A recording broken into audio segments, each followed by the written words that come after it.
Mama! Bakit mo po ako iniwan dito?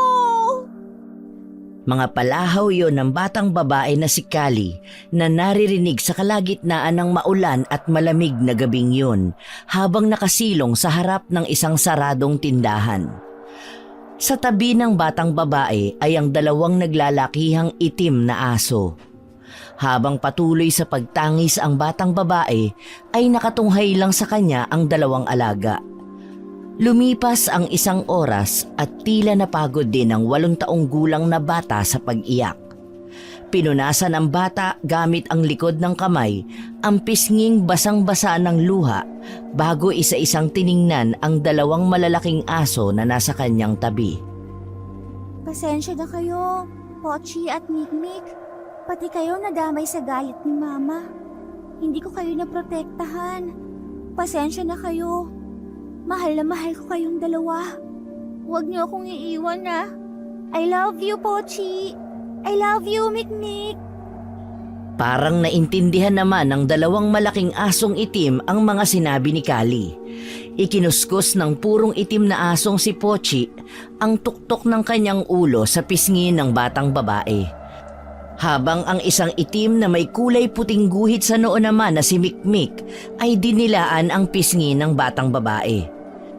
Tila pinapahira ng mga ito ang mga iilang luha mula sa bilugang mga mata ng batang babae na si Kali. Parang naiintindihan ng mga ito ang pinagdaraanan ng batang babae, kung kaya dinadamayan nila sa pamamagitan ng pagpaparamdam sa batang babae na naroon lang sila. Isang mapait na ngiti ang gumuhit sa manipis at mamula-mulang labi ng batang babae. Ilang sasakyan na ang nakikitang dumadaan ni Kali, pero kahit isa ay walang huminto para sa bata. Ilang minuto pa ang lumipas nang tumila na ang ulan. Kinuha ng giniginaw na bata ang pagkakataong yon para maglakad-lakad upang makahanap ng makakain. Sa hindi kalayuan ay may natanaw na isang basurahan ng batang babae. Hindi man sigurado ito kung may makukuha itong pagkain doon, ay sinubukan pa rin ng bata na puntahan yon. Hindi pa man gaanong nakakalapit ang bata ay bigla na lang humarang ang dalawang malalaking aso at itinulak ito palayo sa basurahan na dapat ay pupuntahan ng bata. Hinawi ng marahan ng bata ang dalawang malalaking aso. Pero tila may nararamdamang panganib ang mga ito, kung kaya pilit na hinihila ng mga ito palayo si Kali. Ano ba ang problema, Pochi at Mikmik? Nagugutom na ako at alam kong ganun din kayo. Wala naman akong pera nung iniwan tayo ni Mama, para kahit sana pang tinapay lang na paghahati-hatian natin. Muli ay sinubukang lumapit ni Kali doon sa may basurahan. Pero iniharang ng malaking aso na si Pochi ang kanyang katawan sa daraanan ng batang babae. Tumahol-tahol pa ito na parang kinakausap si Kali. Habang si Mikmik naman ay nakakagat pa rin sa laylayan ng kulay puting bestida ni Kali na hanggang ngayon ay basa pa rin dahil sa malakas na ulan kani-kanina lang. Nagtataka man si Kali sa ikinikilos ng kanyang dalawang malalaking aso ay hindi na niya yon binigyan pansin. Nasa ganong eksena sila nang may isang kulay pulang van ang biglang pumarada sa pagitan nila Kali at ng basurahan. Mula sa kulay pulang van ay may isang lalaking nakasuot ng kulay abong suit ang bumaba na may hawak na malaking kulay itim na plastik. Naalerto ang batang babae nang biglang umangil sina Mikmik at Pochi sa lalaking lumapit sa may basurahan na sana ay siyang pupuntahan ng batang babae. Pochi, Mikmik, ano ba ang problema? Nagugutom na rin ba kayo? Pochi, Mikmik, tama na. Baka magalit si Manong. Sa takot na baka madisgrasya ang kanyang mga alaga, ay hinaplos-haplos ng batang babae ang tuktok ng kanilang ulo. Humugot ng isang malalim na buntong hininga si Kali bago sinimulan ang pagkanta na siyang nagpapakalma sa kanyang malalaking aso. Nakuha naman noon ang atensyon ng lalaking nakasuot ng suit na kulay abo. Muli ay lumapit ang lalaki sa kulay pulang van at kinatok ang salamin sa may passenger seat. Bumukas ang pinto nun at iniluwa ang isang maganda at mistisang ginang na nakasuot ng kulay asul na mahabang gown. Dahan-dahang lumapit ang ginang kay Kali na hinahaplos ang tuktok ng ulo ng dalawang aso. Hindi yun naramdaman ni Kali sapagkat nakapikit ang bata habang kumakanta pa rin ito. Napahinto naman ang ginang nang nakita niyang humiga ang dalawang malalaking aso sa paanan ng batang babae na animoy matutulog. Nang maramdaman ni Kali ang uso ng kanyang dalawang aso sa kanyang paanan, ay dumilat ang batang babae para tingnan kung nakatulog na ba ang kanyang mga alaga. Ngunit sa kanyang pagdilat, ay isang ginang ang naroroon na ilang di pa na lang ang layo mula sa kanilang pwesto.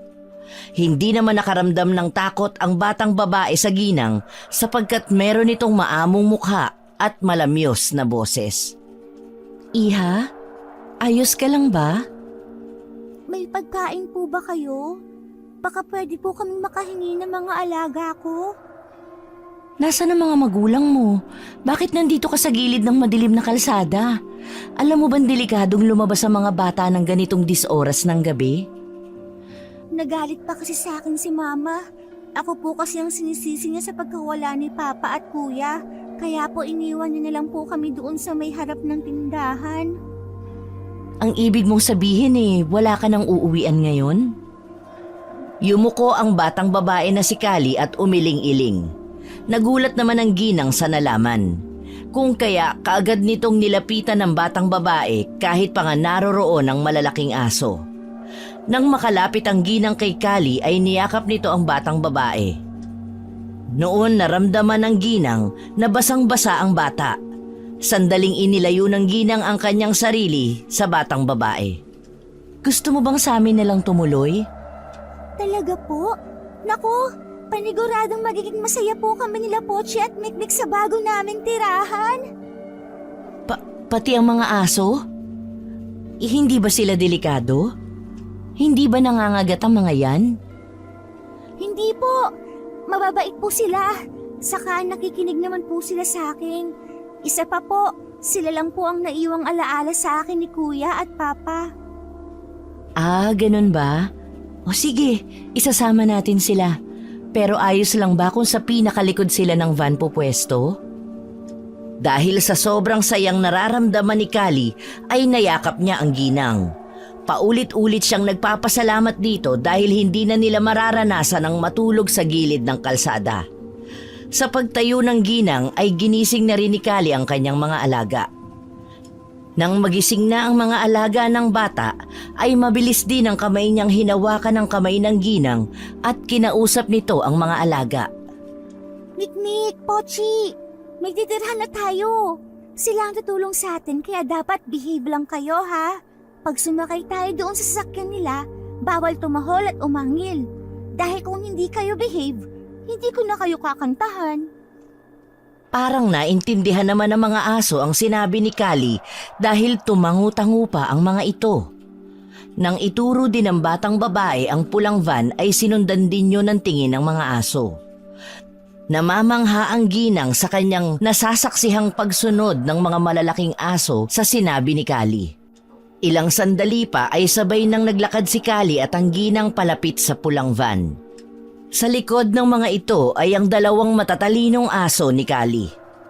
Nang marating nila ang sasakyan, ay binuksan ng ginang ang sliding door na pinto sa backseat. Pinapasok nito doon ang bata at kaagad din namang sumunod ang mga aso. Bago pa man maisara ng ginang ang pinto, ay nakita pa niyang pinapapunta ng bata ang mga aso sa likurang bahagi na kaagad na sinunod ng dalawa. Nang umandar ang kanilang sasakyan ay doon lang tuluyang nawala ang takot at lungkot ni Kali.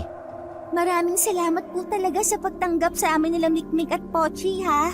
Napakabait po ninyo. Saan ba tayo, Han? Ano ang gusto mong Ay, oo nga pala. Anong pangalan mo, Iha? Calixta po. Pero Kali po ang tawag sa akin, sa amin. Kali, ako nga pala si Mina at ito naman ang aking asawang si Rolando.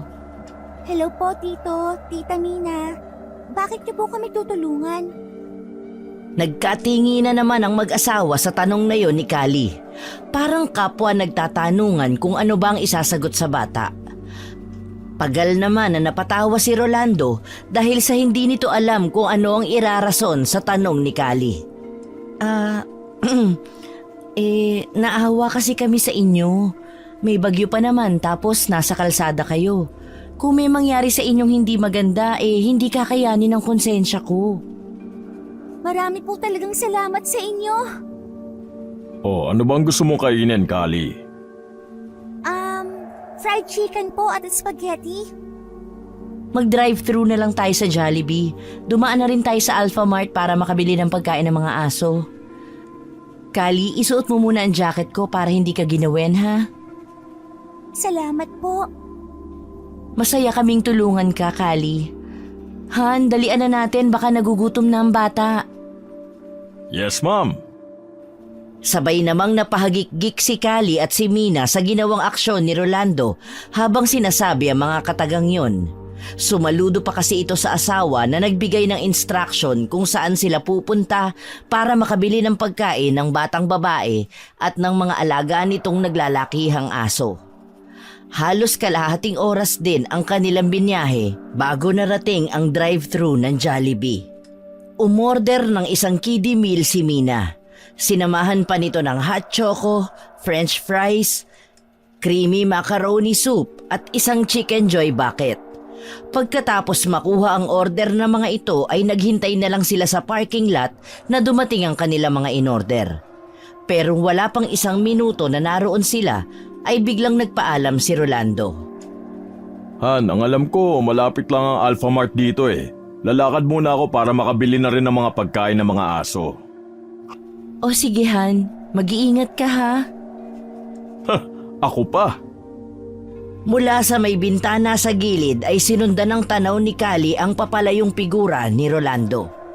Nang hindi na nito nakita ang lalaki ay lumingon naman ang bata kay Mina na parang may hinahanap na kung ano sa kanyang bag na maliit. Mula sa maliit na bag nito ay nakita ni Kali ang isang bagay na kuminang bago bumaba ang babae sa van. Naiwan naman ang naguguluhang si Kali kung saan ba pupunta si Mina. Pero ilang sandali pa ay bumukas ang pinto sa gilid ni Kali. Mula roon ay pumasok si Mina at umupo sa tabi ng bata. Ngumiti naman si Kali sa paglapit nito sa kanya. Hinawakan ng ginang ang magulong buhok ng bata at iniikot yon para maiipit sa clip na dala niya. Nang matapos mailagay ni Mina ang ipit sa buhok ni Kali, ay nakangiti ang bata na kinapaka pa ang ipit na inilagay sa kanya. Bulaklak! Bulaklak po ang design ng ipit. Tama. Maiba ko, Kali. Ilang taong ka na? 8 po. Kung nabuhay lang sana ang bunso naming anak, kaedad mo na sana siya. Bakit po? Ano po ang nangyari sa kanya? Hindi na nagawang sumagot ni Mina dahil dumating na ang kanilang in-order na bitbit ng isang crew sa Jollibee. Kaagad na kinuha ni Mina ang mga yon para mapakain na si Kali. Ilang minuto lang ang lumipas ay dumating na rin si Rolando. Inabutan nitong sinusubuan ni Mina si Kali ng spaghetti habang hawak naman sa isang kamay ng batang babae ang chicken joy na may kagat na. Sa kabilang kamay ni Kali ay ang kahon ng kiddie meal na kasama sa mga in-order ni Mina para sa bata. Ngumiti ng malapad si Rolando sa nakikitang saya sa dalawa. Mukhang sa unang pagkikita pa lang ng mga ito ay nagkapalagayan na sila ng loob. Simula kasi nang makuna ng kanyang asawa ay bibihira na itong ngumiti ng ganon. Nandito na ako. Nabili mo ba lahat ng pinapabili ko? Yes, ma'am. Bumili na rin ako ng collar na may tali para sa mga alagang aso ni Kali. Pero wala akong nabiling dry foods eh. Panay mga nakalata lang at saka treats. Pwede na siguro to. Bibili na lang tayo bukas. Oh, Kali, ito. Para sa mga alaga mo. Para po kila Pochi at Mikmik ang lahat ng ito? Wow! Maraming salamat po! Ang gaganda naman po ng tali nila. Umiilaw pa! Glow in the dark ang tawag dyan. Gusto mo ba ng mga ganyang umiilaw? Masayang-masaya na tumango si Kali habang namimilog palalo ang kanyang bilugang mga mata na tinernohan pa ng makakapal at mapipilantik na pilikmata. Nang mailagay ng ginang na si Mina ang pagkain ng mga aso sa may kalakihang plastic tub, ay iniabot yon kay Kali na masaya naman niyang kinuha. Pagkakuha ay kaagad na nilapitan ni Kali ang dalawang aso na nakahiga sa likod na bahagi ng sasakyan. Pagkalampag pa lang ng tub ay mabilis na bumangon ang dalawa at kumain. Ayan! Kaya dapat behave lang tayo para may pagkain tayo, ha? Naantig naman lalo ang mag-asawa sa narinig na sinabi ng bata. Lalo na nang halikan ng batang babae sa may tuktok ng kanilang ulo ang dalawang aso. Pagbalik ni Kali ay ipinagpatuloy ulit nito ang pagkain. Panay ang kagat ni Kali sa chicken joy na hawak. Naubos na rin ito ang spaghetti. Nang masimot ni Kali ang manok ay muling kumuha ang batang babae mula sa bucket. Pagkatapos kumain ni Kali ay tinuloy na nila ang pagbiyahe pauwi. Habang umaandar ang sasakyan ay kinakain naman ni Kali ang french fries. Isinasawsaw pa ng batang babae ang fries sa natira nitong hot chocolate. Hanggang sa nakatulog ito na hawak-hawak pa rin ang lalagyan ng french fries. Halos 1 oras pa ang kanilang binyahe bago narating ang mansyon ng mga Del Valle. Paghinto ng sasakyan ng mga ito sa harap ng pinto ay kaagad silang sinalubong ni Simang, ang katiwala ng mansyon. Pagbaba pa lang ay nagbigay na kaagad ng instruction si Mina kay Simang. Tumango lang ang katiwala sapagkat ito ay hindi nakapagsasalita dahil putol ang kanyang dila.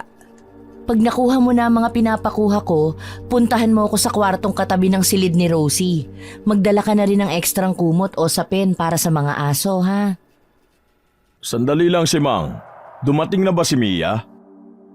Umiling lang ang katiwala bago tuluyang umalis doon para kuhanin ang mga iniutos ng kanyang amo. Habang si Rolando naman ay binuhat na ang natutulog na batang babae para iakyat sa magiging silid ng bata. Sa likod naman ni Rolando ay nakasunod kaagad ang 2 malalaking aso. Mas kalmado na ang mga ito ngayon kumpara kanina na parang ayaw sa mag-asawa. Nang mailagay na nila ang bata sa gitna ng kama ay lumabas sandali si Mina para kumuha ng pwedeng ipasuot pamalit sa batang babae. Mabilis din namang nakabalik ito. Nadat na naroon ng ginang si Simang na may bitbit na palangganang umuusok pa at nakasampay sa balikat nito ang sapin na para sa mga aso. Simang, tulungan mo akong bihisan ng bata. Baka kasi magkasakit pa ito eh. Kanina pa nakababad sa katawan niya ang basang damit na suot niya. Lalabas muna ako, Hana. Sisilipin ko lang si Rosie at kailangan ko ding abangan si Mia para masabihan. Sige Han, tatapusin ko lang to. Simang, ilapag mo na lang dito sa gilid ng kama ang palanggana. Tapos palatag na lang ako ng sapin na para sa mga aso. Huwag kang mag-alala, hindi nangangagat ang mga yan. Paglabas ni Rolando ay kumilos na rin ang 2 babae. Habang pinupunasan ni Mina ang batang babae ng basang bimpo na isinawsaw niya sa maligamgam na tubig, ay inaayos naman ni Simang ang sapin para sa mga aso. Nang matapos punasan at bihisan si Kali ay sabay lumabas ang mga babae. Kaagad na tumayo ang 2 aso na nakahiga sa sapin na inilatag ng katiwala. Inikot ng mga ito ang buong paligid na akala mo ay mga nagpapatrol na aso. Nang matapos mag-ikot ng mga ito ay pumwesto na sila. Si Mikmik ay sumampa sa kama at humiga sa tabi ni Kali, habang si Pochi naman ay sa may pintuan pumwesto. Nang sumapit ang 3:00 ay nagising si Kali dahil sa pag-alulong ni na Pochi at Mikmik habang nakatanaw sa may bintana. Pupungas-pungas na umupo si Kali. Kinusot-kusot pa ng batang babae ang kanyang mga mata. Inaantok na tiningnan ni Kali ang kanyang mga alaga. Pochi, Mikmik, ano ba yun? Nagugutom na naman ba kayo? May masakit ba sa inyo? Unang lumingon si Mikmik at mabilis na lumapit kay Kali, habang si Pochi naman ay paatras ang lakad para makalapit sa batang babae. Kapansin-pansin ang pagiging protective ng mga ito. Bagaman nasa tabi na ng batang babae ang kanyang mga alaga, ay nakaalerto pa rin ang mga ito. Nakataas ang mahahabang balahibo ni Pochi habang nakalabas naman ang mahahaba at matatalas na ngipin ni Mikmik. Parehas na umaangil ang mga ito.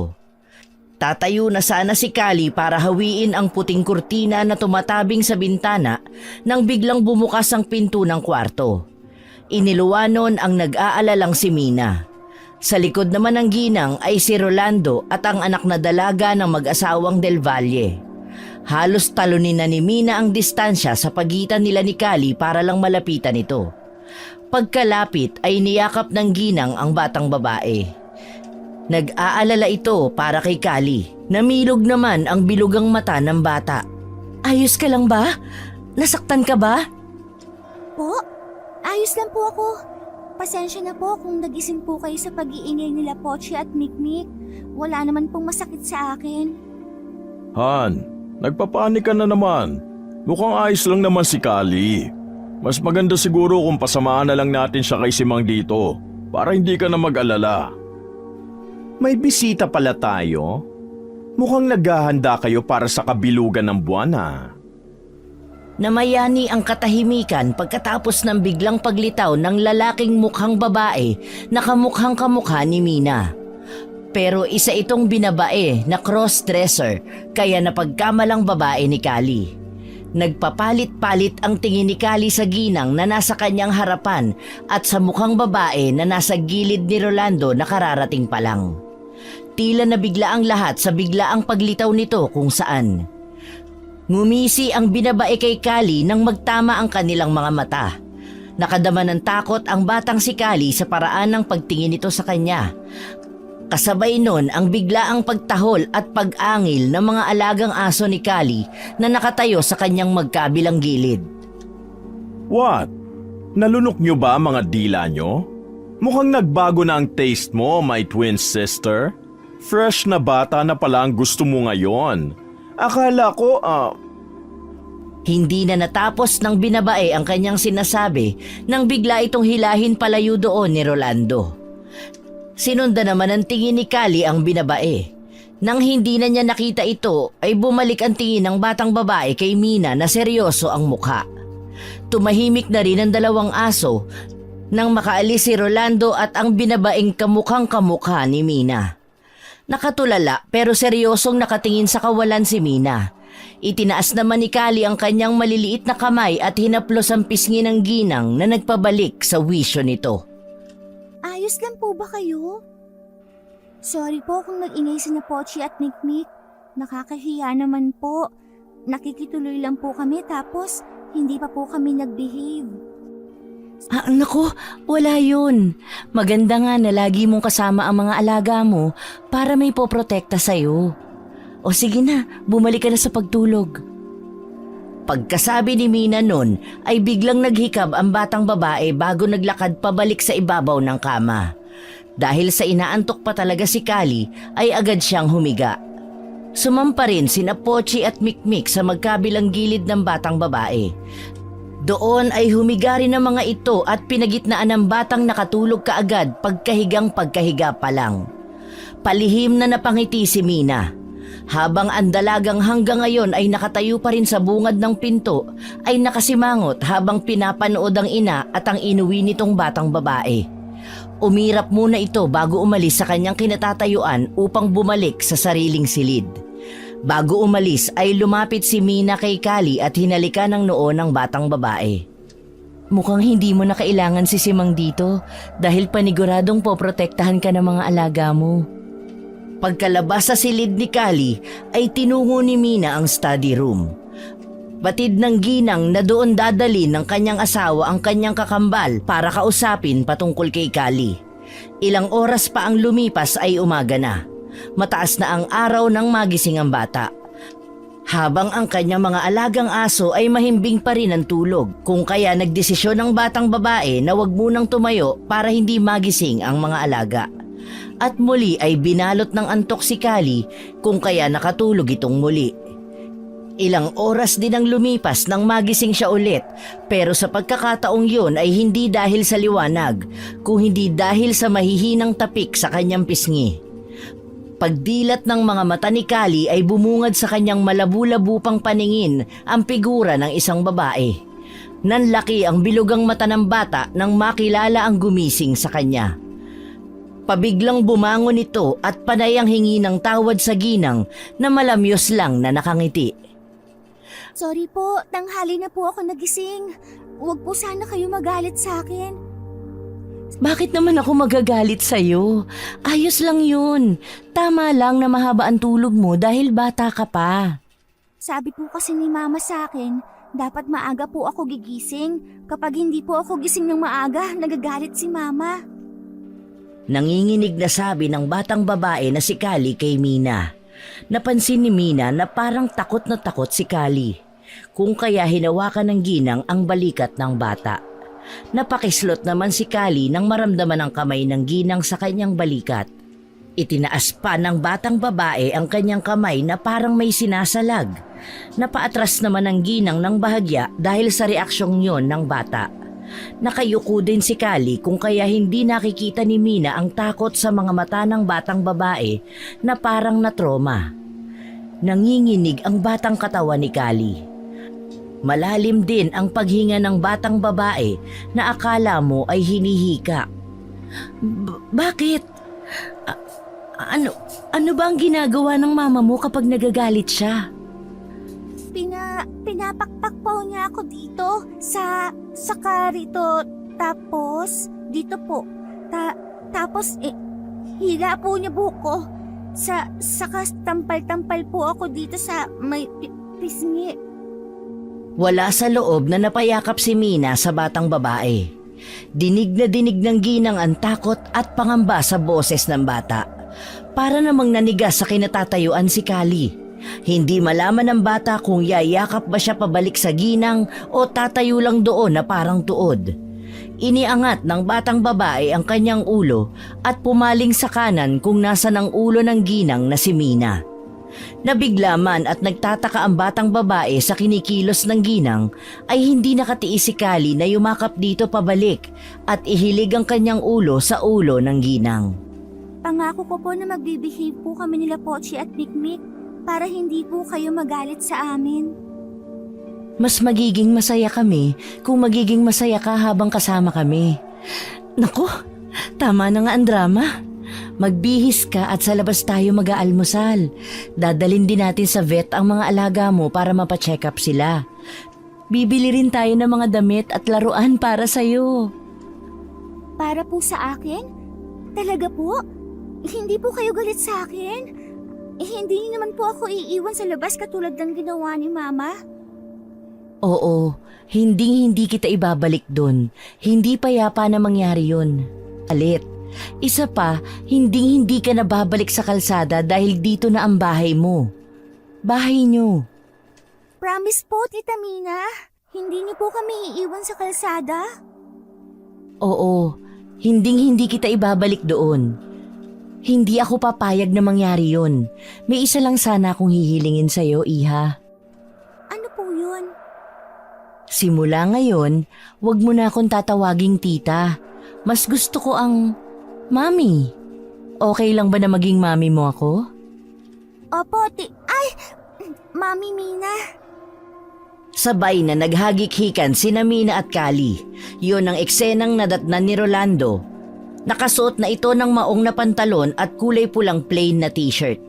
Doon lang naalala ni Mina na hindi pa niya nabibihisan si Kali.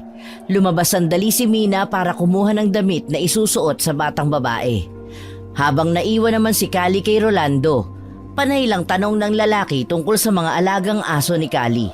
Masigla namang nagkukwento ang batang babae. Inaaksyon pa ni Kali ang mga ikinukwento niya, kaya naaaliw si Rolando sa batang babae. Tila napupuna ni Kali ang espasyo sa puso ng mag-asawang nawala ng anak. Sa pagbalik ni Mina ay inabutan nitong tumatawa si Rolando habang nasa harapan nito si Kali na tumatalon-talon.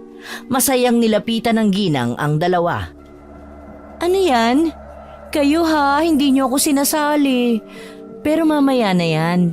Halika na Kali at maligo ka na para makaalis na tayo. Opo, bibilisan ko po parang katulad ni Flash. Oh, dahan-dahan lang. Nagtatakbo si Kali sa loob ng banyo. Nakita na yon ng bata nang bumangon siya kanina para umihi. Mabilis na hinubad ng bata ang puting malaking t-shirt na isinuot kagabi sa kanya nila Mina. Nang makapaghubad na ay tumapat na ang bata sa shower. Pating kayad na inabot nito ang pihitan ng shower. Naabot naman ni Kali yun. Mabilis pero maingat ang naging kilos ng bata. Tila sanay na sanay ito na gawin ang mga bagay nang siya lang mag-isa. Noon kasing nasa kanyang ina pa ang bata ay hindi siya inaasikaso. Kaya maagang natutong maligo, magbihis at maglinis ni Kali. Ilang minuto lang ang lumipas ay sumigaw si Kali ng mahinahon at tinawag ang ginang dahil nakalimutan ng batang babae na hindi niya nadala ang dapat na pamalit. Mami Mina, wala po pala akong damit. Ako na ang magbibihis sa'yo. Hintayin mo ako sandali. Mabilis na pinuntahan ni Mina ang batang babae na nakasilip pa sa pinto ng banyo. Pagkapasok ni Mina ay pinunasan kaagad ng ginang ang buong katawan ng bata. Humahagik-hik pa si Kali sa tuwing tatamaan ang kanyang tagiliran at kilikili. Nang mapunasan na ang bata ay binalot ng tuwalya ang buhok nito bago isinuot ang isang disposable underwear na laging mayroon ng anak na dalaga ng mag-asawa. Mabuti na lang at payat ang pangangatawan nito kung kaya nagkasya kay Kali ang mga ito. Pagkatapos isuot ni Mina ang blusa niyang kulay dilaw ay inayos niya lang yon para magmukhang bestida sa bata.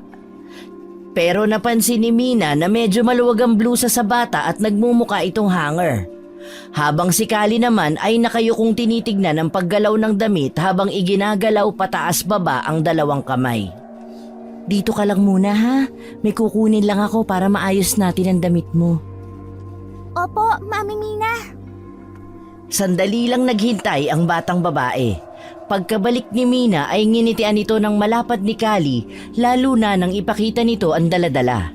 Lumapit si Mina sa batang babae. Paluhod na umupo si Mina para makita ng maayos ang damit na aayusin.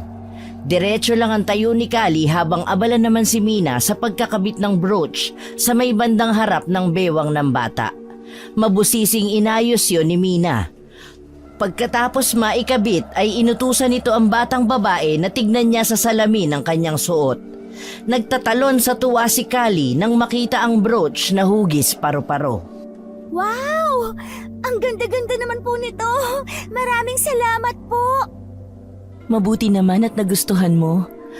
Alam mo bang dating fashion designer ang Mami Mina? Fashion designer po? Ano po yun? Fashion designer. Nagde-design ako ng mga damit noong dalaga pa ako at nung bata pa ang anak ko. Tatangu-tangu si Kali kahit pa hindi pa rin ito naiintindihan ang sinasabi ng ginang. Nang ayain na ni Mina si Kali ay humawak kaagad si Kali sa kamay niya. Nilingon pa niya ito at nginitian. Ganon din ang ginawa ni Kali sa kanya. Paglabas ng banyo ay nakatayo na si Rolando. Nakalagay na rin ang tali nila Pochi at Mikmik. Magkakasunod na lumabas ang tatlo mula sa silid. Napansin pa ng mag-asawa ang kanilang anak na babaeng nakasilip sa siwang ng pinto ng kwarto nito. Inaya yun ni Rolando pero tumingin lang ito kay Kali bago isinara ang pinto. Napansin naman ni Kali yun kung kaya nagtanong ang batang babae na si Kali sa mag-asawa kung ayaw ba raw ng kanilang anak sa kanya. Nakangiti namang sumagot ang mag-asawa na malamang ay tinatamad lang daw ang kanilang anak. Lagi daw kasi itong pagod dahil sa mga gawain sa eskwelahan nito. Sa pagbaba ng mga ito ay sinalubong sila ni Simang para ipaalam na nalinis na nito ang puti nilang Fortuner na siyang gagamitin ng pamilya. Pagkasakay nila ay kaagad yung pinaandar ni Rolando. Lingid sa kanilang kaalaman ay may mga matang nakamasid mula sa mga bintanang nasa ikalawang palapag. Unang pinuntahan ng tatlo ang malapit na vet clinic para madala muna ang mga aso at maipag-groom din ang mga ito. Magkakasamang bumaba ang tatlo na dala-dala ang dalawa pang naglalakihang aso. Pagpasok nila sa klinik ay nakuha kaagad nila ang atensyon ng mga naroroon. Lahat ng nadadaanan ni Kali at ng kanyang mga alaga ay may takot na ekspresyon sa mga mukha. Habang kalmado namang sumusunod ang malalaking aso kay Kali na hawak-hawak pa rin ang kamay ng ginang na si Mina. Pero hindi ganon ang mga alaga na mga naroon dahil lahat ng yon ay naging mga agresibo. Natawag naman noon ang pansin ng doktor na naroon. Kaagad itong lumapit sa bagong dating na sina Mina at Kali. Gulat man ang doktor nang makita rin ang dalang alaga na mga ito ay mabilis pa rin pinaasikaso ang mga ito sa assistant niya. Akmang hahawakan na ng assistant si Pochi nang lumingon ito at inangilan ang lalaki. Kaagad namang inawat yon ni Kali. Pochi, behave. Pasensya na po kayo, kuya. Ngayon pa lang po kasi sila nakapunta sa ganitong lugar eh. Saan po ba sila pupunta? Pilit ang ngiting tumangu-tango ang assistant. Sinabi ng assistant na titimbangin lang ang bawat isang aso para sa record nito. Tinulungan naman ni Kali ang assistant. Namangha ang lahat ng naroon nang makita kung paano sumunod ang mga malalaking aso sa isang payat at maliit na batang babae. Nang matapos na ay sinabi ng assistant na dadalhin sa loob ang kanyang mga alaga. Tumango naman si Kali at humarap sa mga aso. Kinausap niya ang mga ito dahil ang sabi ni Mina ay iiwan pansamantala ang kanyang mga alaga roon at babalikan nila mamaya pagkatapos mamili. Pochi, Mikmik, behave kayo dito ha. Bawal makipag-away. Huwag kayong matatakot sa doktor ha. Gagamutin niya lang kayo. Tapos pupunta kayo doon sa silid na isa para maligo. Paniguradong mabango na kayo mamaya. Hintayin niyo lang ako ha. Huwag kayong bad, okay? Promise niyong behave kayo. Nakamata lang ang lahat ng naroon na parang hinihintay ang magiging reaksyon ng mga aso. Namanghana naman ang mga naroon maging ang assistant nang biglang umupo ang dalawang malalaking aso at inilagay ang mga paa ng mga ito sa palad ni Kali na nakalahad. Ngumiti naman si Kali at muli ay bumaling sa assistant. Okay na po, kuya. Nag-promise na po sila na behave lang sila. Pagkatapos doon ay dumiretso ang tatlo sa mall para kumain muna ng almusal bago mamili ng mga damit at iba pang gamit ni Kali. Dinala nila sa isang mamahaling Chinese restaurant ang batang babae at sila na rin ang nag-order ng pagkain nito. Pagdating ng order ng mga ito ay kaagad na nilantakan ng tatlo ang mga pagkain. Masayang pinapanood naman ni Mina at Rolando ang magandang pagkain ni Kali. Sarap na sarap naman si Kali sa kanyang kinakain dahil ngayon lang nakatikim ito ng ganong pagkain. Noon kasi ay laging instant noodles at delata lang ang kinakain niya dahil wala naman lagi ang kanyang ina. Matapos kumain ay namili na rin ng gamit ni Kali ang mga ito. Maraming damit din at mga kung ano-ano na para sa mga alaga nitong aso. Ilang oras din ang inabot bago sila nakabalik sa vet clinic para kuhanin ng mga aso. Nang makuha na ang mga aso ay dumiretso na sa bahay ang mga ito. Pagdating sa bahay ay sinalubong sila ni Mia. Tila na bago ang aurang pumapalibot sa kanila ng mga oras na yon. Lalo na nang humisi si Mia at nagbitaw na naman ng mga salita sa mag-asawa. Talaga nga naman no. Kahapon nyo lang nakita ang batang yan pero kung itrato nyo parang anak nyo na. Yan na ba ang uso ngayon? Pupulot kayo at aalagaan? Pare-pareho naman nating alam na iisa lang ang kapupuntahan ng lahat. Bakit kailangan pa mag-effort ng ganito? Lakas din ang trip nyo, no? Han, iakyat mo na muna si Kali at ang mga alaga niya. Mia, baka nakakalimutan mong nasa pamamahay kita. At isa pa, wala ka rin naman magagawa sa mga desisyon namin mag-asawa. Tagasunod ka lang, kaya itikom mo yung bibig mo. Dinig na dinig sa buong kabahayan ang mga salitang iyon ni Rolando na nag-echo pa. Napalingon naman ang batang si Kali sa baba kung saan naiwang nagtatalo sina Rolando at Mia. Nang mapansin niyo ni Mina ay sinabihan nito si Kali na wag na lang pansinin ng dalawa dahil ayon sa ginang ay laging ganon ang mga ito dahil parang bata si Mia. Gustong gusto raw kasi ng kakambal ni Mami Mina ni Kali na nagagalit ang asawa ng ginang. Pagdating sa silid ni Kali ay isa-isang ipinasukat ni Mina ang kanila mga ipinamili.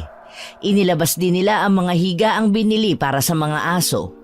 Lumipas ang ilang linggo at hanggang ngayon ay parang tulad pa rin ng dati. Hindi pa rin tumitigil si Mia sa pangaasar sa asawa ng kakambal nito. Habang ang anak na mga umampon sa batang babae ay iniiwasan pa rin si Kali. Diretsong sinabi nito na ayaw niya sa bata. Noong una ay natatakot si Kali rito kahit wala naman itong ginagawa pero nasanay na lang ang bata sa ganoong pangyayari sa araw-araw niya. Pero kakaiba ng araw na yon. Sa unang pagkakataon ay pumunta ang anak na dalaga ng mga umampon kay Kali sa silid ng batang babae. Hindi na rin ito tinatahulan at inaangilan nila Pochi at Mikmik. Abalang-abala naman si Kali sa paglalaro ng mga manikang binili ng mag-asawa, kung kaya nagulat ito nang tawagin ng dalaga ang kanyang pangalan. Humarap ang batang babae. Inosenteng tumingin ito sa dalagang wala man lang kangiti-ngiti sa labi. Ate Rosie? Bakit po? May kailangan po ba kayo? Ayoko sa'yo pero Pero ano po, Ate Rosie? hindi kakayanin ng konsensya ko ang pwedeng mangyari pagdating ng kabilugan ng buwan. Ay, sasama ka po sa amin nila Mami Mina sa stargazing? Sabi po ni Mami magandang araw pong mag-stargazing kapag bilog ang buwan. Kasi maliwanag daw po yun. At saka maganda daw po ang mga panahon na yon. Hindi ka pwedeng abutan ng full moon dito. Lumapit ng husto si Rosie kay Kali. Tinitigan ng dalaga ang inosenteng mga mata at mukha ng bata. Mababaka sa mga yon ang pagkalito ng batang babae. Halata rin na hindi nito naiintindihan ang gustong iparating ni Rosie. Napapakamot pa sa ulo ang batang si Kali dahil wala talagang maisip ang bata na ibig sabihin ng mga sinabi ni Rosie.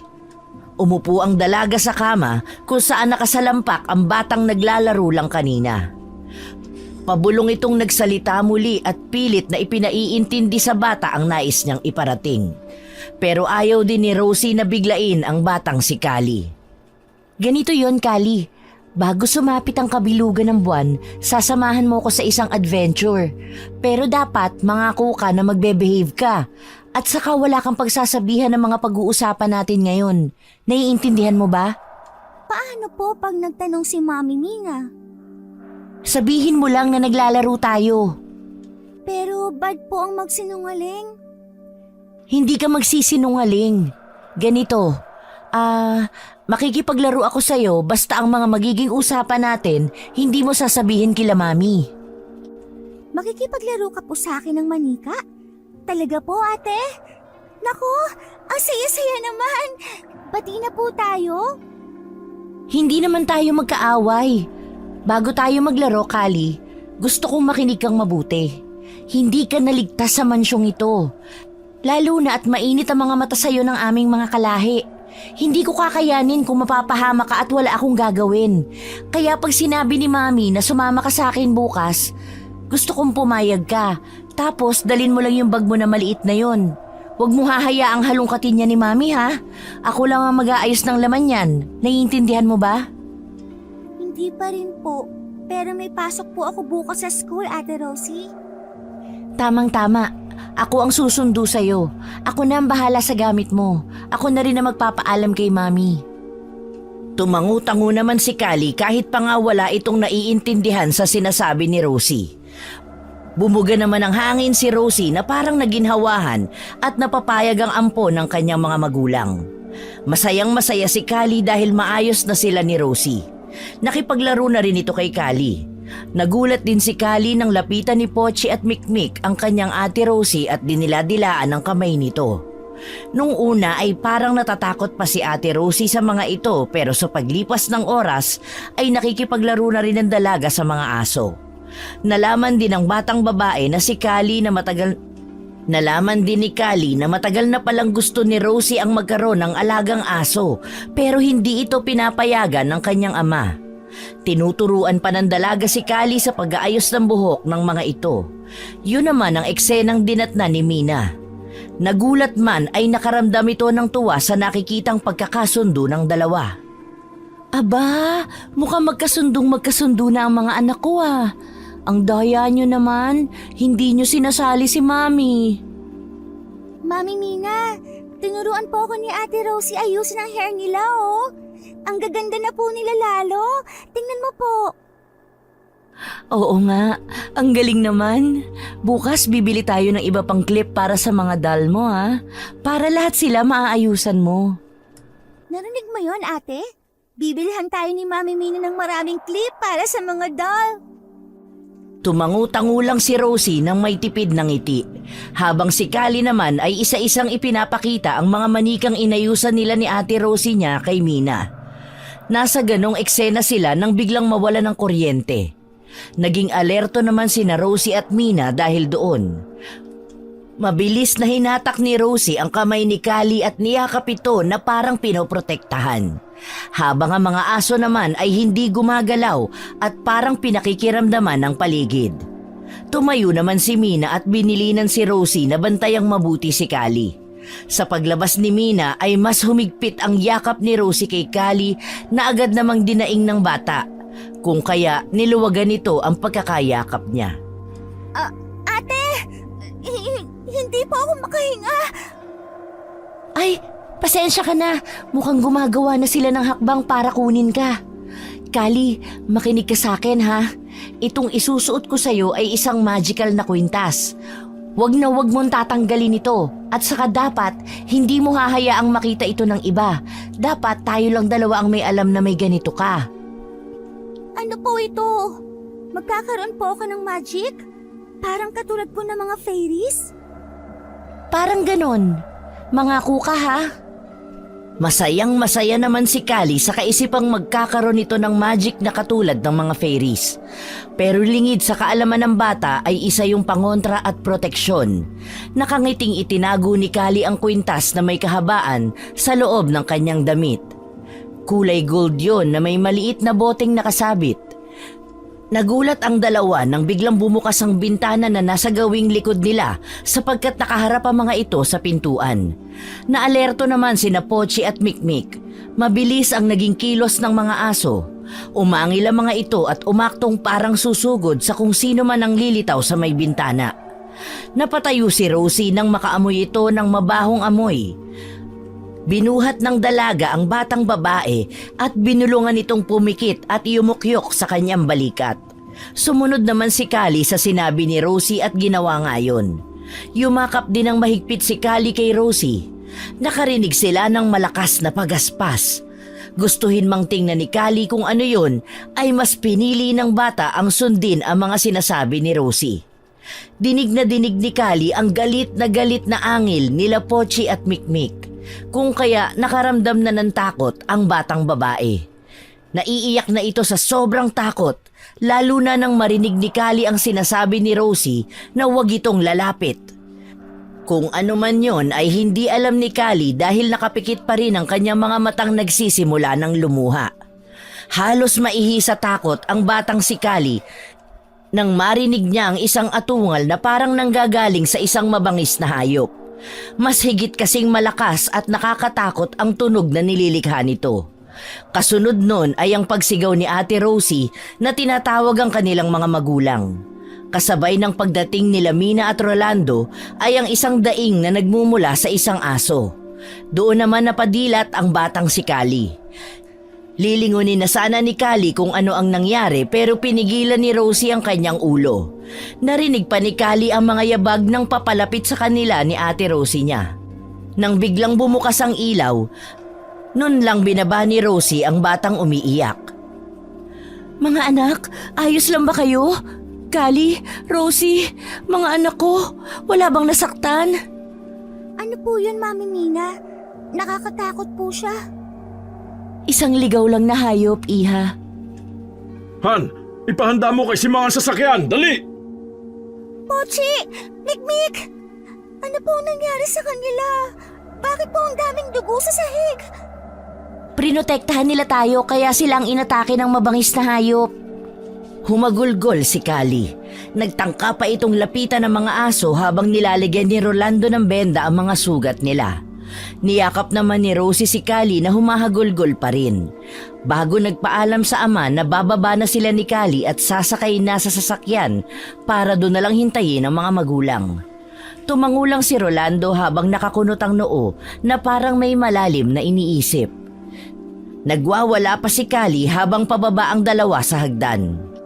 Huwag kang malikot, Kali. Baka malaglag tayo. Saka tumahan ka na at dadalhin natin sa doktor sina Pochi at Mikmik para magamot sila.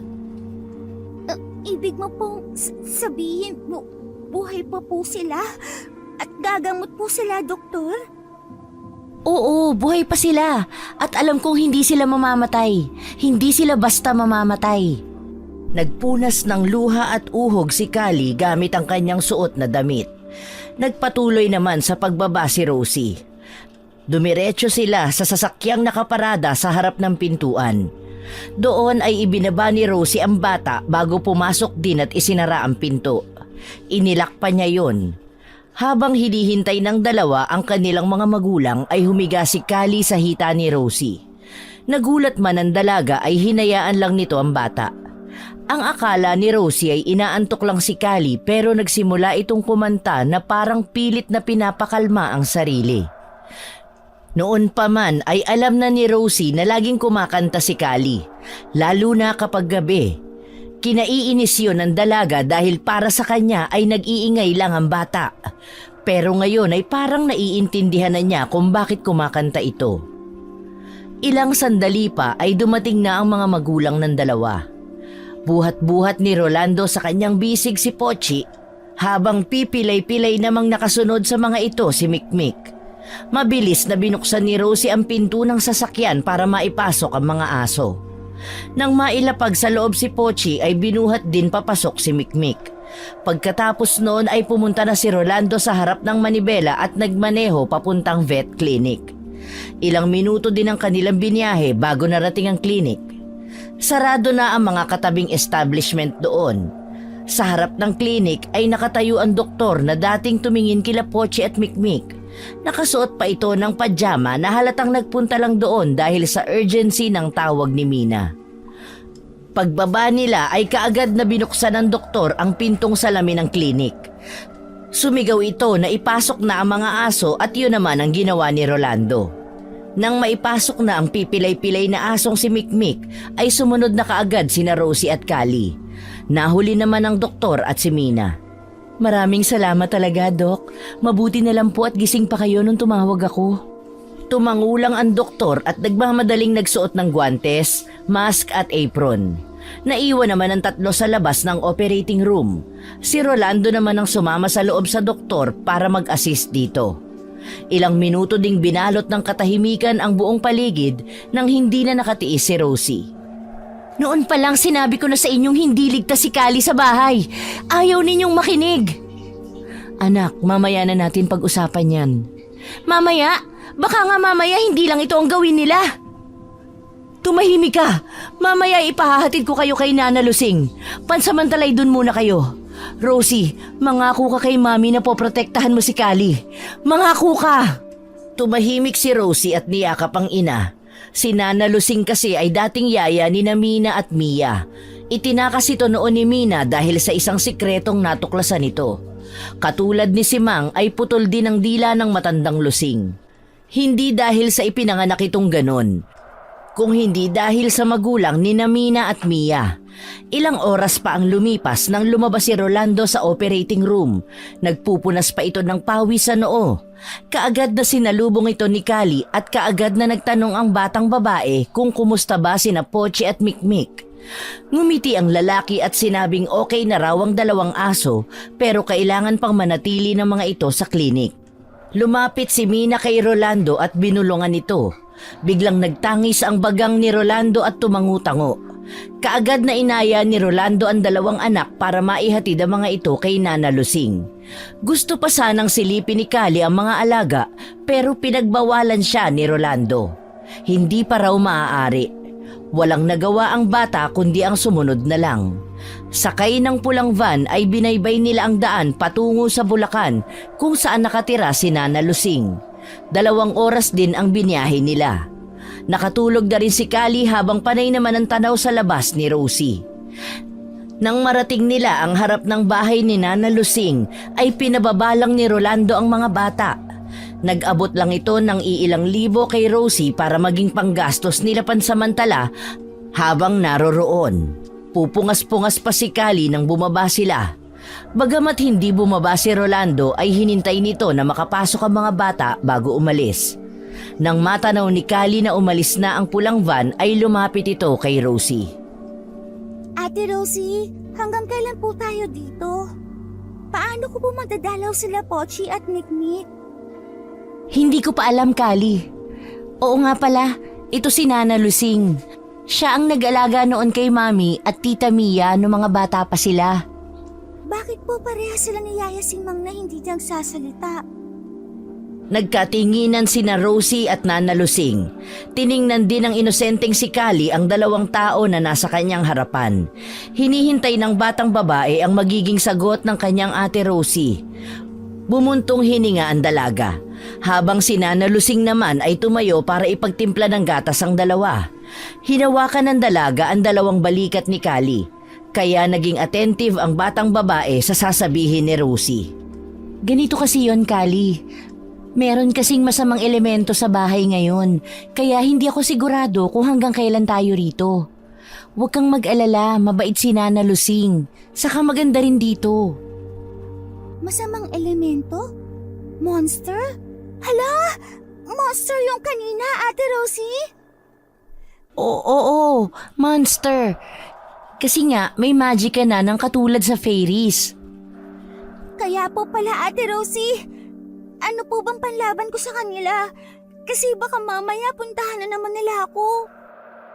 Tama, panlaban. Si Nana Lusing ay magaling gumawa ng panlaban sa kanila. Yung kwintas na binigay ko sa'yo, kay Nana Lusing galing yun.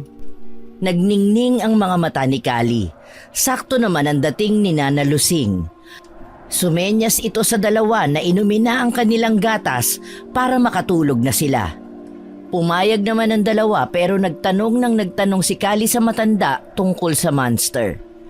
Nagulat noong una ang matanda pero sinenyasan ito ni Rosie. Kada tanong ni Callie tungkol sa mga panlaban sa monster ay sumasagot si Nana Lusing gamit ang kamay. Si Rosie naman ang nagsasabi kung ano ang sinasabi ni Nana Lusing. Ilang minuto din na ganon ang ginagawa nila nang makaramdam na ng antok si Callie, kung kaya inaya na nito si Rosie. Sa isang papag na may manipis na foam ay magkatabi ang dalawa.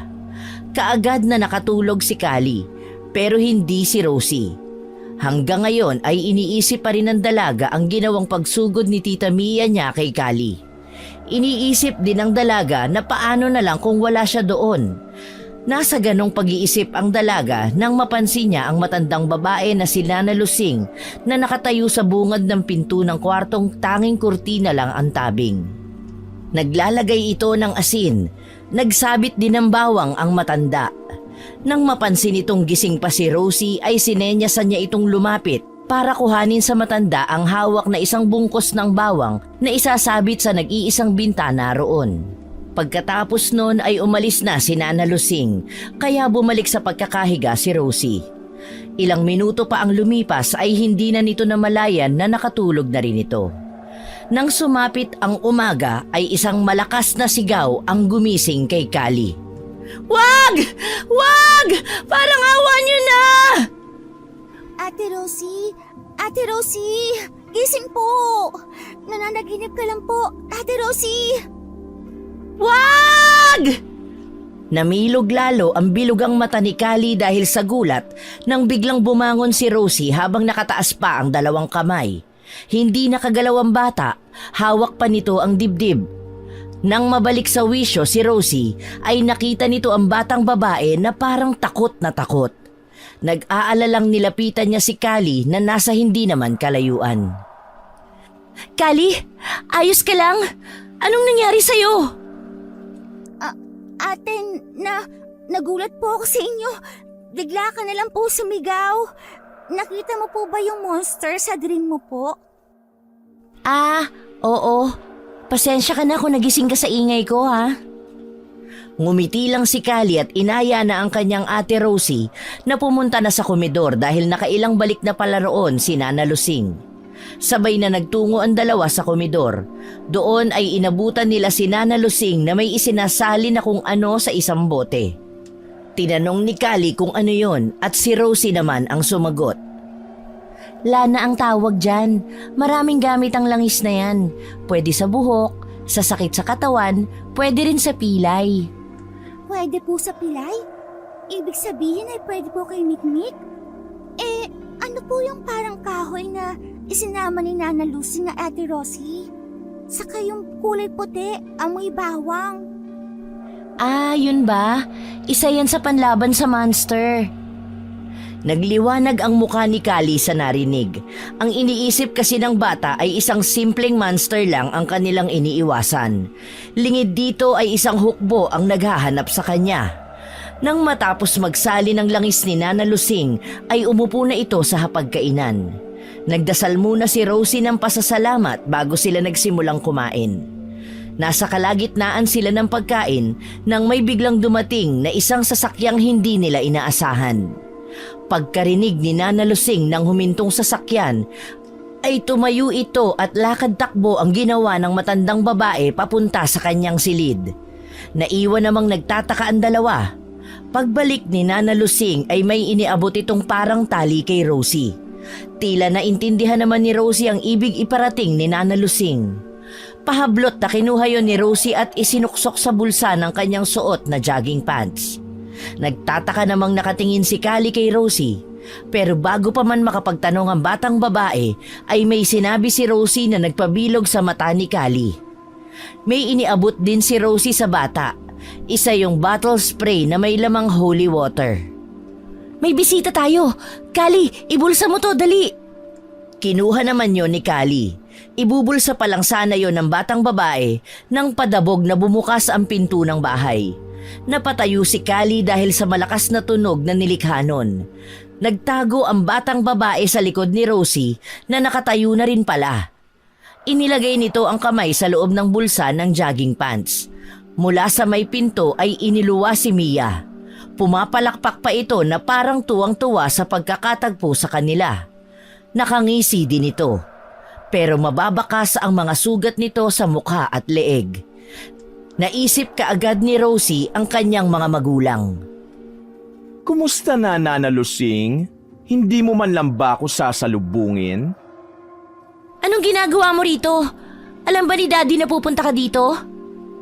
Wala rin namang magagawa ang Kuya Rolando kung saan ko gustong pumunta.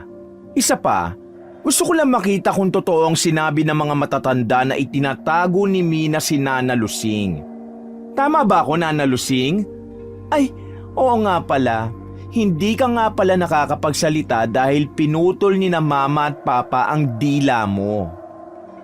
Ano bang kailangan mo? Isa pa, lubayan mo si Nana Lusing! Inuutusan mo ba ako? Manang-mana ka sa nanay mo. Parehong-pareho kayong mga suwail. Kailangan ko ang alay. Yung nasa likuran mo. Hindi ko ibibigay sa'yo si Kali. Hindi kami papayag nila Mami sa balak mo. Alam mo bang paborito kitang pamangkin? Kaya nga ikaw ang binuhay ko sa inyo. Nakikita ko kasi noon sa iyo ang sarili ko. Pero mukhang nagkamali ako. Dahil katulad ka rin ng iyong ina. Sumusuway sa mga batas nating mga gabunan. Hindi ka pa nga pala ganap na gabunan. Mahina ka kasi. Pagkasabi nun ay bigla na lang itong lumitaw sa harapan ni Rosie. Hinawakan ng mahigpit ni Rosie ang bagay na ibinigay ni Nana Lusing. Habang ang isa pa niyang kamay ay nakahawak sa kamay ni Kali. Takot na takot si Kali sa kanyang nasasaksihan. Lalo na nang bigla na lang itong napunta sa harapan ni Nana Lusing at sinakalito. Itinaas pa nito ang matanda. Ngunit di nagtagal ay sinabuyan ito ng langis ni Nana Lusing. Umangil ito ng malakas. Napamulagat si Kali nang makilala ang angil na yon. Nagmula yon sa umatake kila Pochi at Mikmik. Iniamba ni Kali ang spray bottle na iniabot kani-kanina lang ni Rosie pero hinila na siya ni Rosie palabas ng bahay ni Nana Lusing. Habang si Nana Lusing naman ay tumakbo sa mga kapitbahay na nakatambay malapit doon. Sa kabilang direksyon naman napatakbo ang dalawa, ngunit di pa man sila nakakalayo ay may dumamba na sa kanila mula sa likod. Tumama ang ulo ni Rosie sa isang batong nakausli, kung kaya nawalan ito ng malay.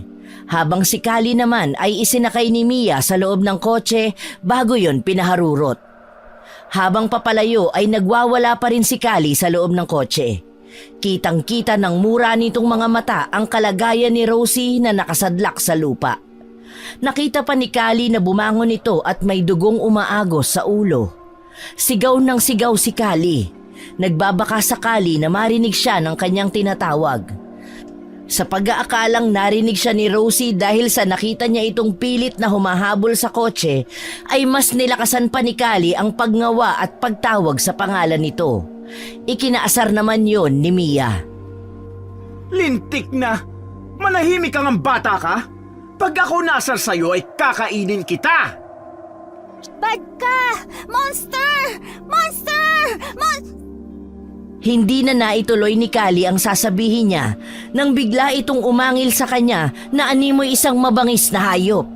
Bagkus ay sumiksik sa isang sulok ng kotse ang kaawa-awang bata. Hilam ang mga mata ng luha ay pilit na tinatakpan ni Kali ang kanyang bibig para hindi makagawa ng ingay. Balot ng takot ang batang babae.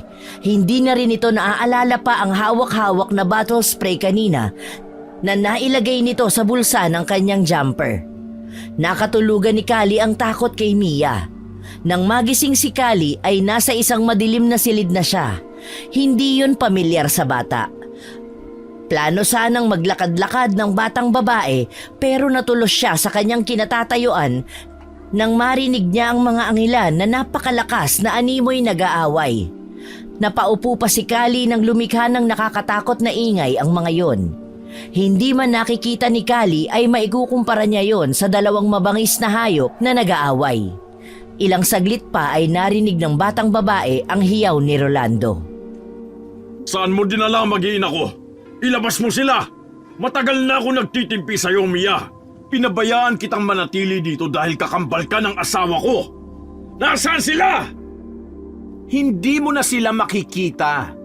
Naturingan kayong mga pinuno ng angka natin pero pareho kayong sumuway? Hindi kayo ang dapat na namumuno. Sisiguruhin kung ako ang magwawagi. Daddy? Daddy! Daddy! Nandito po ako! Daddy! Kali! Kali, nasan ka? Inisa-isa ni Rolando ang mga silid habang patuloy na sumisigaw si Kali at tinatawag ito. Nataranta naman si Mia kung kaya tinawag nito ang iba pa nilang kalahi. Nang akmang bubuksan ni Rolando ang kahuli-hulihang pinto na hindi pa nasisilip ay bigla na lang may mga kamay na humila sa kanya. Habang ang walang kamalay-malay na si Kali ay nakarinig lang ng malalakas na kalabog na nagmumula sa labas. Kumakabog ang dibdib ng batang si Kali sa bawat kalabog na kanyang naririnig. Ilang sandali pa ay namayani na ang katahimikan. Nakiramdam lang si Kali kung naroroon pa si Rolando. Pero ilang minuto na ang lumipas at hindi na narinig ni Kali ang boses ng lalaki. Umiiyak na tinatawag ni Kali sina Mina at Rolando. Pero kahit anong lakas ng boses niya ay walang nakukuhang sagot ang batang babae. Umupo na lang sa isang sulok si Kali at umiyak ng umiyak hanggang sa makatulog siya. Hindi alam ni Kali kung ilang oras siyang nakatulog pero nagising siya dahil sa may biglang sumipa sa kanyang hita. Hindi naman malakas yon pero sapat na para masaktan si Kali. Hoy, gumising ka! Kainin mo ang lahat ng ito para naman marami akong makuha sa'yo sa takdang panahon! Ayoko sa'yo! Monster ka! Monster! Marahas na hinablot ni Mia ang mukha ni Kali. Dahil sa sakit ng pagkakahawak nito ay napaiyak na naman ang bata. Tuwang-tuwa naman si Mia sa nakikitang itsura ni Kali. Mas lalo pang diniinan ni Mia ang pagkakahawak sa mukha ng bata. Dahil sa haba ng mga kuko ni Mia ay bahagyang bumaon ang mga yon sa pisngi ni Kali. Nang maamoy ang sariwang dugo na nanggagaling sa bata ay hindi na ito nakatiis. Dinilaan nito ang tumutulong dugo sa pisngi ni Kali papunta sa daliri niya. Mas paduduguin pa sana ni Mia ang sugat na kanyang nilikha sa pisngi ni Kali nang biglang may tumawag sa kanya. Isa yung lalaki na madalang makita ni Kali na pagala-gala sa mansyon. Sinabi lang ng lalaki na sinugod sila ng mga hindi kilalang kalaban.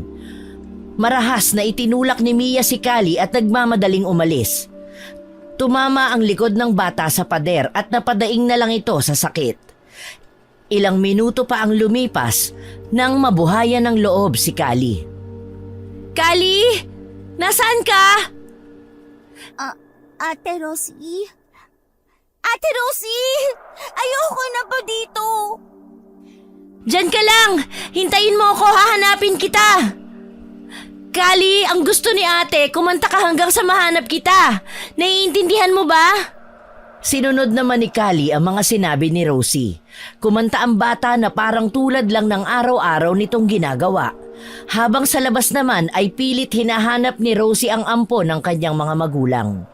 Batid ng dalagang si Rosie na mahihirapan siyang hanapin ito sapagkat ang lugar na yon ay kulungan ng mga bihag. Hindi madaling umalis sa lugar na yon, lalo na kung bago ka palang nakarating doon. Pilit na sinusundan ni Rosie ang pinanggagalingan ng boses ni Kali. Dumiretso siya at pagdating sa dulo ay kumana naman. Sa dulo nun ay mas lumakas ang boses ng bata. Kaya nalaman ng dalaga kung saang silid ito nakakulong. Humugot muna ng buntong hininga si Rosie bago sinubukang buksan ang silid. Napangiti na naiiyak si Rosie nang malamang hindi yon nakalak. Kali, nandito ka ba? Huminto si Kali sa pagkanta at hinihintay ang taong nagbubukas ng pinto ng kanyang kinalalagyan. Pagbukas nun ay kitang-kita ng takot na bata ang kanyang ate Rosie na may benda sa ulo. Patakbong lumapit kay Kali si Rosie at niyakap ito ng mahigpit. Masayang-masaya ang dalawa. Lingid sa kaalaman nila ay nasa likuran na pala ni Rosie si Mia na nasa anyong aswang. Dinamba nito si Rosie mula sa likod. Mabilis namang humiwalay si Rosie kay Kali. Nagbuno ang dalawa at tumatawa pa si Mia. Habang si Kali naman ay parang natroma na iyak lang ng iyak. Sa sobrang takot ni Kali ay tinawag niya sina Pochi at Mikmik. Pochi! Mikmik! Tulungan niyo ako! Pochi! Mikmik! Nahinto ang pagtawa ni Mia nang may bigla na lang sumakmal sa kanyang leeg at sa kanyang likuran. Pilit na kumakawala sa pagkakasakmal si Mia pero higit na mas malakas ang dalawang umatake sa kanya. Nang tangkang tutusukin ni Mia ang isa sa mga ito ay biglang hinila ang pagkakasakmal sa kanyang leeg. Naging dahilan yon para patuloy na umagos ang masaganang dugo mula sa natapyas na laman. Ang isa naman ay kaagad na dinukot ang kanyang puso para hindi na ito makalaban pa. Pagkatapos nun ay bigla na lang nagbagong anyo ang dalawang malalaking asong itim. Naging mga tao ito. Hindi yun kaagad napansin ni Kali, kaya nang lalapit ang mga ito ay isinuksok niya ang sarili sa pader. Kali, huwag kang matakot. Sila Pochi at Mikmik yan. Doon na lang nag-angat ng tingin ang batang si Kali. Pero ang inaasahan niyang mga alagang malalaking aso ay iba ang kanyang nakita. Dalawang tao yon na sobrang pamilyar sa kanya. Kuya? Shane? Paano kayo sina Pochi at Mikmik? Ako na ang magpapaliwanag sa iyo mamaya. Sa ngayon, kailangan nating makaalis dito. Oo nga pala, nasa ng iba pang kalahi namin? Nandito kami, anak. Mami? Paano? Akala ko pa'y napatay kayo ni Tita Mia. Hindi lahat ay umanib sa kanya. May iilan pa ring tapat sa amin ang iyong ama. Magkakasamang lumabas sa mga ito sa lugar na yon. Sa kanilang paglabas ay binuhat ng kanyang kuya si Kali at pinagtakip ito ng mga mata. Dahil ang kanilang mga dadaanan ay puno ng mga putol-putol na katawan ng mga gabunan na umanib kay Mia. Habang nasa daan pabalik sa mansyon ay ipinaliwanag ng kuya ni Kali na ang kanilang ama ay may dugong bangkilan. Pero hindi raw yun nakuha ni Kali dahil matagal nang tinalikuran ng kanilang ama ang pagiging aswang. Si Shane naman ay pinsan nila sa kapatid ng kanilang ama. Masakit man ang katawan ni Kali ay masayang masaya siya na ang kuya pala niya na hinahanap niya ay nasa kanyang tabi lamang.